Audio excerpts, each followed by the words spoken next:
একজন গ্রামে নতুন শিক্ষক যার নাম রাতুল। সে এক সন্ধ্যায় পড়ানোর পর বাড়ি ফিরছিলেন।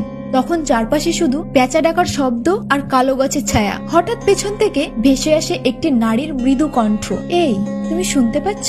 রাতুল ভয়ে থমকে দাঁড়ায়, কিন্তু সাহস করে পেছনে তাকায়। দেখে রাস্তায় কেউ নেই, চারপাশে শুধু গাছ আর অন্ধকার। কিছু দূরে যেতেই আবারও সেই কণ্ঠ, এবার যেন আরো কাছ থেকে শোনা যাচ্ছে যে, ফিরে তাকাও না, তোমার জন্য এসেছি। রাতুলের গা শিউরে ওঠে।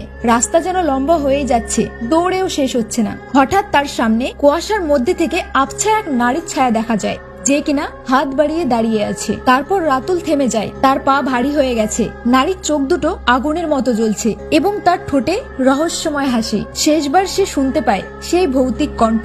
সে বলে যে, চিরকাল তুই আমার সাথেই থাকবি। তারপর পরের দিন সকালে গ্রামের লোকেরা সে রাস্তা দিয়ে গেলে শুধু রাতুলের জুতো আর ছেঁড়া বই পড়ে থাকতে দেখে, এবং তারপর থেকেই রাতুলের আর কোনো খোঁজ মেলে না।